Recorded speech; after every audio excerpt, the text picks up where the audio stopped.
Bonjour à toutes et à tous. Ce petit clic quand on tourne la clé, c'est satisfaisant. Mais parfois, c'est plutôt un grincement insupportable qui nous vrille les nerfs à chaque fois qu'on rentre ou qu'on sort. La serrure, franchement, on n'y pense jamais, sauf quand elle nous énerve. Aujourd'hui, justement, on va s'intéresser à ça, au grincement des serrures. C'est un petit désagrément que tout le monde connaît, mais on ne sait pas toujours exactement pourquoi ça arrive. Alors, pour cette exploration, on va s'appuyer sur des infos tirées d'un texte, un document qui s'appelle Lutter contre les grincements de serrure. L'idée, c'est de comprendre d'où vient ce bruit et comment on peut y remédier, en décortiquant ce que la source nous dit. Bref, transformer ce petit souci du quotidien en sujet intéressant. Ok, alors, allons-y. Pourquoi est-ce qu'une serrure se met à grincer comme ça? La toute première raison, celle qui est avancée dans le texte, et c'est sûrement la plus courante, c'est tout bête, hein, un manque de lubrification. Oui, le texte explique assez bien comment ça marche dedans. Il y a plein de pièces en métal, le pêne qui bouge, l'axe de la poignée, peut-être les goupilles dans le cylindre aussi. Et tout ça, ça bouge, ça frotte les unes contre les autres. Forcément, s'il n'y a pas une petite couche de lubrifiant pour adoucir tout ça, eh ben, c'est métal contre métal, direct. Et ce frottement à sec, comme ils disent, c'est ça qui crée les vibrations. Et donc le bruit horrible qu'on n'aime pas du tout. Ça a l'air simple, mais bon, on oublie souvent ça. C'est exactement ça. Le principe physique, il est simple, hein. La friction entre deux surfaces solides, si elles sont pas lubrifiées, ça fait des vibrations, donc du son. Ce qui est intéressant, c'est que le document ne dit pas juste «mettez de l'huile». Non, il précise quel type de produits sont recommandés. On parle de spray au PTFE, beaucoup de gens connaissent ça sous le nom de téflon. En fait, ça dépose un film sec qui glisse bien.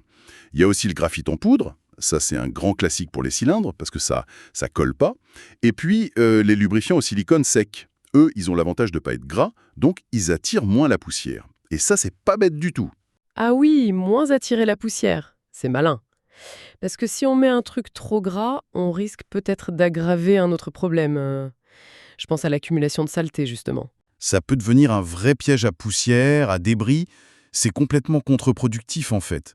C'est pour ça que les lubrifiants secs, c'est souvent mieux pour les mécanismes un peu fins comme les serrures. Et puis, le document insiste aussi sur la régularité. Il suggère une application 1 ou 2 fois par an, juste en entretien préventif. Ça paraît pas énorme, hein, mais ça montre bien qu'une petite maintenance régulière, c'est la clé pour éviter que le problème n'apparaisse ou s'empire. C'est un petit geste pour un grand confort finalement. 1 ou 2 fois par an. Ouais, c'est vrai que c'est pas la mer à boire. Mais bon, admettons qu'on ait été un peu négligente ou que le problème soit plus ancien.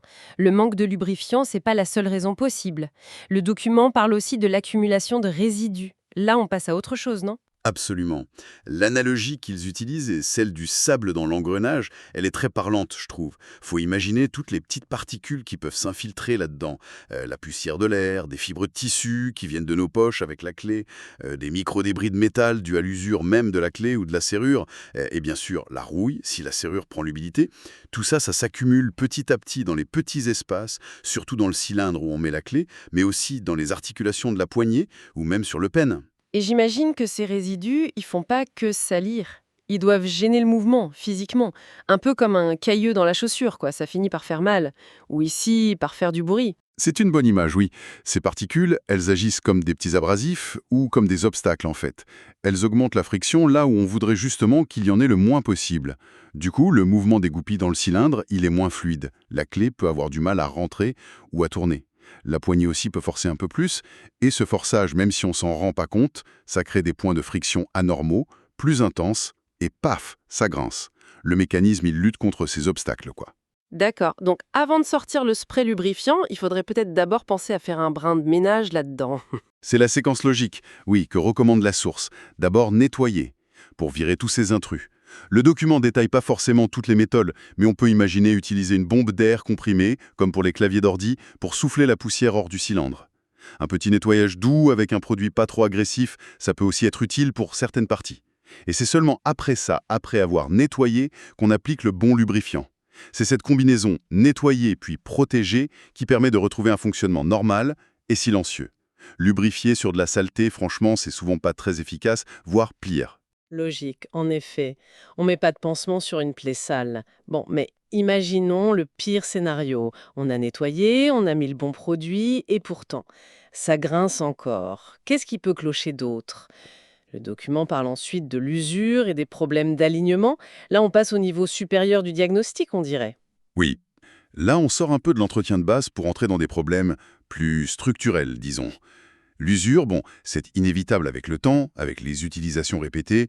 Les pièces en métal, même si elles sont de bonne qualité, elles finissent par perdre un peu de matière à force de frotter. Les jeux entre les pièces, les petites tolérances de fabrication, ils augmentent. Il peut y avoir un léger flottement dans le mécanisme, et ce jeu excessif, ça peut créer des vibrations, donc du bruit. Parfois, c'est même la clé qui s'use et qui correspond plus parfaitement aux goupilles. Et ce mauvais alignement. Le texte parle du pêne qui frotte contre la gâche. La gâche, c'est bien la plaque en métal sur le cadre de la porte, là où le pêne rentre. Exactement. Normalement, le pêne, il doit rentrer et sortir de la gâche sans toucher les bords. Mais bon, avec le temps, une porte, ça peut bouger un peu sur ses gonds, elle peut s'affaisser légèrement, le bois du cadre, il travaille aussi avec l'humidité, la température, ou alors la gâche elle-même a pu bouger un peu après un choc. Résultat, le pêne n'est plus pile en face du trou. Du coup, il frotte sur les bords à chaque fois qu'on ferme ou qu'on ouvre. Et ce frottement constant, ça génère un grincement très typique, souvent un peu plus grave, un peu rauque, que celui d'un simple manque de lubrifiant à l'intérieur. D'ailleurs, l'usure, ça se voit aussi quand la clé accroche, quand elle est dure à rentrer ou à tourner à fond. Ça, c'est des signes qui trompent pas. Ça veut dire que le mécanisme souffre. D'accord. Et là, j'imagine que notre petite bombe de lubrifiant, elle va pas redresser une porte ni réparer une pièce usée. C'est exactement là que l'entretien qu'on peut faire soi-même atteint ses limites, et le document le souligne bien. Si les pièces sont vraiment usées, si le cylindre est abîmé, ou si le problème vient d'un désalignement de la porte ou du cadre, la lubrification, ça sera juste un petit pansement temporaire au mieux. Ça réglera pas la cause profonde. Et c'est là qu'intervient une recommandation importante de la source, savoir quand il faut passer la main. C'est-à-dire? Faire appel à un pro. Si un grincement continue malgré un bon nettoyage et une lubrification faite correctement, ou si on soupçonne une usure importante, clé difficile, jeu excessif ou un problème d'alignement évident, là il vaut mieux contacter un serrurier. Un serrurier qualifié, agréé si possible. C'est lui qui a l'expertise, les outils pour faire le bon diagnostic. Il pourra dire s'il faut ajuster la gâche, réparer ou changer des pièces, ou même carrément remplacer toute la serrure si elle est trop usée. Essayer de forcer ou de bricoler soi-même sur un mécanisme de sécurité qui est déjà fatigué, non seulement c'est souvent inutile, mais en plus ça peut compromettre la sécurité de la porte. Faut savoir reconnaître quand on a besoin d'un expert. C'est un point super important, ça, la sécurité. On parle souvent de la porte d'entrée quand même, et parfois on se focalise tellement sur le bruit qui vient du mécanisme central, la serrure elle-même, qu'on oublie peut-être qu'il y a d'autres coupables possibles. Le document nous le rappelle d'ailleurs. Tout à fait. Le grincement, il vient pas toujours du cylindre ou du pêne. La source cite explicitement la poignée de la porte, les charnières, qu'on appelle aussi les gonds ou les pommelles, et même les petites rondelles qu'on trouve parfois dans ces articulations. Tous ces éléments, ils bougent, ils pivotent, donc ils frottent aussi. S'ils manquent d'entretien, s'ils sont secs, ou encrassés, ou rouillés, ils vont grincer. Le principe reste le même, du métal qui frotte contre du métal sans assez de lubrification. C'est vrai ça. J'ai déjà eu le coup, une porte qui grinçait affreusement et en fait c'était juste une charnière toute sèche. Un peu d'huile et hop, le silence est revenu. On peut donc avoir une serrure nickel, mais un boucan qui vient d'à côté. Exactement. Et souvent, comme le suggère le document, il suffit d'une petite application de lubrifiant sur les points du pivot des poignées ou sur les axes des charnières pour régler ce genre de problème périphérique. D'ailleurs, c'est une bonne chose à faire. Essayez de repérer précisément d'où vient le bruit.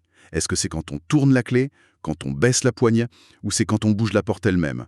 Savoir d'où vient le bruit, c'est déjà un bon indice sur la cause. Et ça renforce l'idée générale qui ressort de l'analyse, que ce soit le cœur de la serrure ou ses accessoires, c'est quasiment toujours le frottement mal géré qui est responsable des bruits. Que ce soit par manque de lubrifiant, à cause des saletés, de l'usure ou d'un mauvais alignement, au final, c'est toujours une histoire de pièces qui frottent mal. Bien. Alors si on essaye de récapituler un peu tout ça, qu'est-ce qu'on retient de cette exploration en se basant sur notre source? Les suspects principaux derrière une serrure qui grince, ce serait donc, premièrement, un manque flagrant de lubrifiant sur les pièces qui bougent. Deuxièmement, l'invasion de petites cochonneries, poussières ou rouilles qui coincent le mécanisme. Troisièmement, l'usure naturelle qui crée du jeu ou déforme les pièces avec le temps. Quatrièmement, un mauvais alignement, typiquement entre le pêne et la gâche, qui force le contact. Et enfin, ne pas oublier les voisins, les poignées et les charnières qui peuvent aussi avoir besoin d'un coup de lubrifiant. C'est une liste assez complète, on dirait. C'est une excellente synthèse des causes qui ont été identifiées, oui. Et face à toutes ces causes possibles, la recommandation principale qui ressort du document, c'est vraiment celle de la prévention et de l'entretien régulier. Le geste clé, celui qu'il faut répéter, c'est la lubrification périodique 1 ou 2 fois par an, on l'a dit. Des points importants, le cylindre, avec un produit adapté, type graphite ou silicone sec, les articulations de la poignée et les charnières de la porte. Ça, c'est la meilleure stratégie pour garder un fonctionnement fluide et silencieux sur la durée. Mais, et c'est l'autre point important à retenir, il faut aussi savoir reconnaître quand le problème dépasse le simple entretien. Oui, cette fameuse limite où il faut demander de l'aide. C'est ça. Si, après avoir bien nettoyé et bien lubrifié, le grincement est toujours là, ou s'il y a d'autres signes d'usure ou de mauvais alignement, la source nous invite à être sages, ne pas insister, au risque d'abîmer encore plus ou de compromettre la sécurité, mais plutôt faire appel à un serrurier pro. C'est lui qui pourra trouver la bonne solution à un problème qui est sans doute devenu plus mécanique que juste superficiel. C'est assez fou de voir comment un bruit aussi banal, presque anodin, peut en fait cacher toute une palette de problèmes potentiels. Ça va de la simple négligence d'entretien jusqu'à l'usure structurelle. Le même symptôme, mais des diagnostics bien différents au final. Tout à fait. Et ça nous amène peut-être à une dernière réflexion, un peu inspirée par tout ça. Le document, il nous pousse à voir le grincement pas juste comme un truc énervant, mais comme un signal, comme si le mécanisme nous parlait en fait. Il nous dit « attention, il y a un truc qui va pas, j'ai besoin d'aide, d'entretien ». Et si on part de là, on peut se demander combien d'autres messages du même genre, envoyés par les objets mécaniques qui nous entourent tous les jours, est-ce qu'on ignore par habitude ou par manque d'attention? C'est une pensée intéressante. Quel genre de message, par exemple? Pensez à un robinet qui commence à goûter, mais juste un tout petit peu. Un tiroir qui coince légèrement plus qu'avant. Le petit bourdonnement un peu bizarre d'un appareil électroménager qu'on n'avait pas remarqué avant. Une voiture qui fait un petit cloc sur les bosses. Souvent, ce sont les tout premiers signes très discrets qu'il y a besoin d'une petite maintenance. Un joint à changer, un rail à nettoyer, une vis à resserrer. Des petites interventions vraiment mineures, mais qui, si on les fait à temps, peuvent éviter une réparation bien plus chère ou une panne complète plus tard. L'exemple de la serrure qui grince, finalement, il pourrait nous encourager à être un peu plus à l'écoute, plus attentifs aux plaintes mécaniques de notre environnement. C'est peut-être une façon de mieux vivre avec la technologie et les objets qui nous rendent service au quotidien. Une invitation à tendre l'oreille en quelque sorte et à décoder les signaux faibles de notre quotidien matériel. Voilà une perspective intéressante pour finir notre exploration approfondie des informations qu'on avait sur ces serrures qui nous font parfois grincer des dents.